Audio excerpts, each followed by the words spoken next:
Hi there, and welcome to the creation of Wally for my video game Steam Brigade coming out soon. What you see here is just quick sketching in Alias Sketchbook.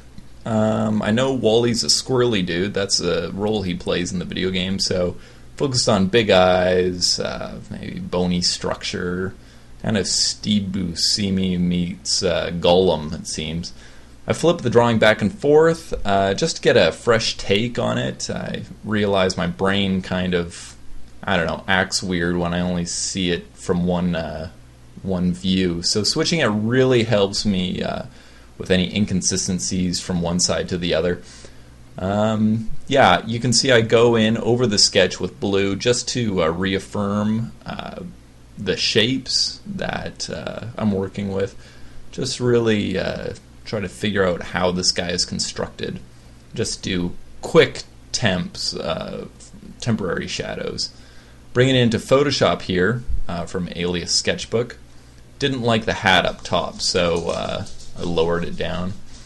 Right now, I just put the main layer on multiply. Underneath it, I just go in black and make a silhouette of this sketch. Make sure I have interesting silhouette with lots of curves, lots of sharp angles, just to make it interesting. What's great is I can do this, then put that layer on a lock for transparency, so I don't need to worry about staying inside the lines after this. So I just get that over with quick. Just do a flesh tone over the whole thing.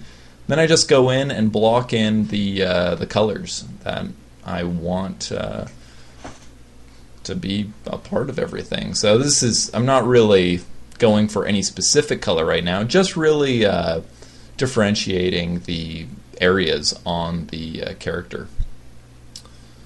So flipping back and forth always, it's just a bad habit now that I work digitally. It's a luxury I couldn't have when I was using pencil and paper. With lips, I always used to be afraid of drawing lips on guys. I don't know why. I didn't want them to look girly, but if you're curious, you got to draw lips on guys. It adds a lot of dimension, and it's great stuff. Right now I've zoomed way out, and I'm just filling in with shade. Just a really quick pass. That's why I'm zoomed way out, just so I can get a broad take on where the shadows are going to lie, I think. I'll just go with a fairly dark shade. Now I'll probably also go in and, yeah, here I go with some highlights. And these are really quick highlights. I've turned the pencil layer off. It's not a must that you always go by the pencil layer, but it works great. It's just nice to have that reference. So here I go in, tightening it up. I'm zoomed in a little bit more now, so yeah, I can get more detail. Now I can go in and really play with the colors. Now I've shaded it, I have a feel. Kind of wanted a zombie-ish look, so I took some color out. I did a multiply layer there, putting in blue around the eyes, give them that really creepy look. Changed it a little bit to purple. And just get more colors in there. Just because it's a dark looking character doesn't mean he can't be colorful. Really have fun with that. So now I go in and just really going over each wrinkle, making the lightest parts light and darkest parts darker, and sharpening it up at all. You can see, let's see. Yeah, just the rule is if the closer something is to facing the light source, the lighter it gets. So if it's facing the furthest away from the light source, it's going to be your darkest object. So yeah, right there underneath the cheek, it's really dark. Let's see, and there's a skull line on the side.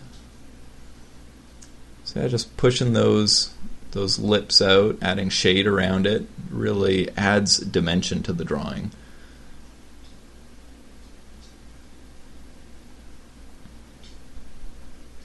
Flipping it over again, making sure the light source is working good.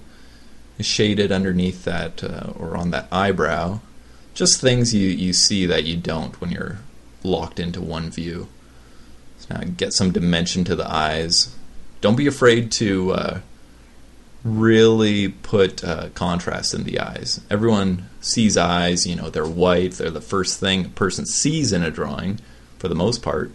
But yeah, they have dimension like anything. They're round, so really fill those in.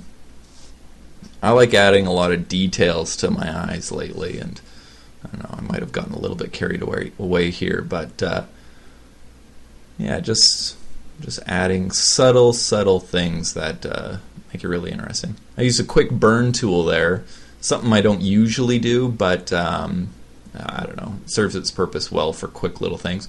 Just added more contrast, so pushing the eyeballs, edges further into the skull, making them darker. It really pops that underneath the eyelid out a lot more. So just casting a shadow on the lips and putting little wrinkles in there. It's a quick thing with the ear. Ears and me, we don't get along too well. I can do them, but I rarely take the time to do them properly. No one really focuses on ears anyways. I hope not. You're probably looking right now saying, wow, that's a really messed up ear. But anyways, let's look on the rest of the painting. Okay, now I'm just adding shade to the rest. Just really rough in stuff. Adding in shade, light. Yeah, just quick little splashes of color. Now here we go. I add some pinstriping just to show depth. I started with the center line and then like a quarter line.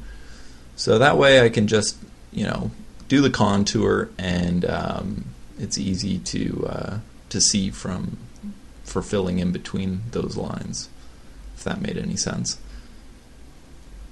Now for the shirt. Alright, just quickly adding in stuff.